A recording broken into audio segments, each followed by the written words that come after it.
जय श्री कृष्णा, राम राम।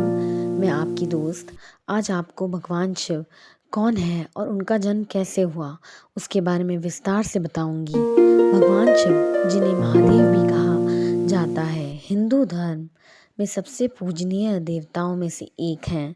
वे हिंदू त्रिमूर्ति ब्रह्मा, विष्णु और महेश का हिस्सा हैं, जिसमें ब्रह्मा सृष्टिकर्ता और विष्णु पालन करता है और शिव विनाशक के रूप में है। शिव विनाशक है, ये नकारात्मक लग सकता है, लेकिन जीवन और पुनर्जन्म के चक्र के लिए शिव को विनाशक की भूमिका दी गई है।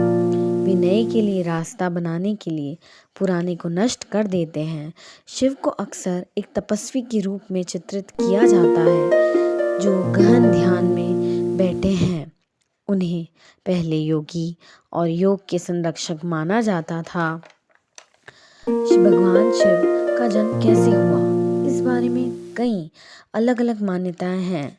शिव पुराण के अनुसार ब्रह्मांड की उत्पत्ति से पहले सदाशिव और पराशक्ति नामक दो शक्तियां विद्यमान थीं। सदाशिव पुरुष तत्व का प्रतीक थे, जबकि पराशक्ति स्त्री तत्व का प्रतीक थी। इन दोनों शक्तियों के मिलन से ब्रह्मांड की सृष्टि हुई है। इस मिलन से ही भगवान शिव का जन्म हुआ है। सबसे आम मान्यता यह भी है कि भगवान शिव स्वयंभू हैं, यानी वे स्वयं उत्पन्न हुए हैं। वे किसी भी जन्म प्रक्रिया से नहीं गुजरे हैं। विष्णु पुराण एक प्रमुख हिंदू धर्म ग्रंथ है, जिसमें भगवान शिव की उत्पत्ति का एक अनूठा वर्णन किया गया है। भगवान विष्णु ने अपने अनंत रूप में एक ऐसे प्राणी की कल्पना की जो ब्रह्मांड के विनाशकारी पहलू का प्रतीक होगा।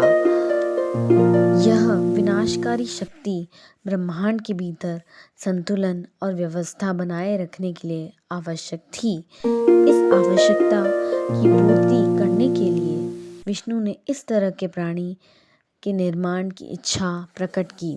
विष्णु के अस्तित्व की गहराई से एक चमकदार और उग्र इकाई का उदय हुआ। इस प्राणी को रुद्र के नाम से जाना जाता था, जिसमें अत्यधिक शक्ति और एक भयानक रूप था।